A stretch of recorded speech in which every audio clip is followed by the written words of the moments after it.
તો વીજપોલને લઈને ચાલતું આંદોલન દિવસે ને દિવસે ઉગ્ર બની રહ્યું છે ત્યારે સુરેન્દ્રનગર જિલ્લાના ધાંગધ્રા તાલુકાના કોંઢ ગામે પાવર ગ્રીડ કંપનીની ટ્રાન્સમિશન લાઇનના કામને લઈને ખેડૂતોનો વિરોધ ઉગ્ર બન્યો છે। ખેડૂતોના સમર્થનમાં રાજ્યના પૂર્વ મુખ્યમંત્રી શંકરસિંહ વાઘેલા અને કરણી સેનાના પ્રદેશ પ્રમુખ વીરભદ્રસિંહ જાડેજા પણ જોડાયા હતા। કોંઢ ગામે તેઓ પહોંચ્યા હતા। બંને આગેવાનોએ ખેડૂતોની લડતને સમર્થન જાહેર કરી સરકારને ખેડૂતોના પ્રશ્નો વહેલી તકે ઉકેલ લાવવા માટે અપીલ કરી છે। શંકરસિંહે જણાવ્યું કે લોકશાહીમાં સરકાર ખેડૂતોની વેદના સમજે અને ચર્ચા દ્વારા યોગ્ય નિર્ણય કરે। તો કરણી સેનાના પ્રદેશ પ્રમુખે જણાવ્યું છે કે ખેડૂતોને તન મન ધનથી સાથ આપવાની પણ ખાતરી આપવી જોઈએ। ત્યારે તેમણે જણાવ્યું કે ખેડૂતો એકજૂથ રહી પોતાની અધિકારો માટે કાયદાકીય લડત લડે અને જો સરકાર યોગ્ય નિર્ણય નહીં લે તો વધુ ઉગ્ર આંદોલનનો માર્ગ અપનાવવામાં આવશે અને ખેડૂતોને પણ જેલ ભરો આંદોલન કરવા આહવાન કરવામાં આવ્યું। સમગ્ર કાર્યક્રમ દરમિયાન ખેડૂતોમાં પણ ભારે ઉત્સાહ અને એકતા જોવા મળી।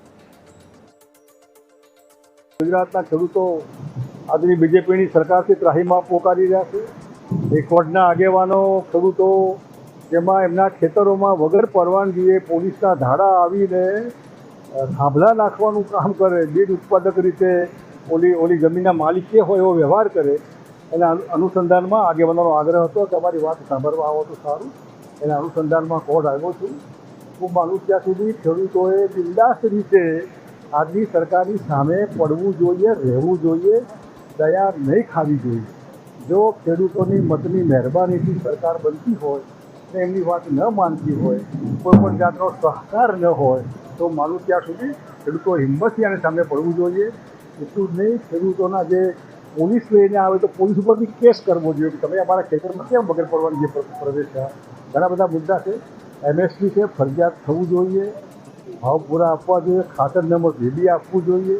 સમગ્ર ગુજરાતની કરણી સેના ગુજરાતમાં જ્યાં પણ આંદોલન ચાલે છે ત્યાં કરણી સેના હંમેશા ઊભી રહેશે।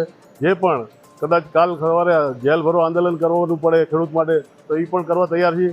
અને સરકારે કહેવા માગી કે અત્યારે ખેડૂતની સિઝન છે તો ખેડૂતને વિશે કંઈ ચિંતા ના થઈ, કંપનીની ચિંતા થઈને અત્યારે ચોમાસામાં જ્યારે સિઝન હોય એ ટાઈમે એક બાજુ સરકાર એમ કે ડીઝલ વાપરો નહીં, અહીંયા જાઓ નહીં, એવા નાટક કરે અને અત્યારે આ લાખોનું કરોડોનું કામમાં ડીઝલ બારે અને સરકાર આખી પેટ્રોલો બારીને હજારો પોલીસો મોકલે ત્યારે એમને ખ્યાલ નથી આવતો, બરાબર।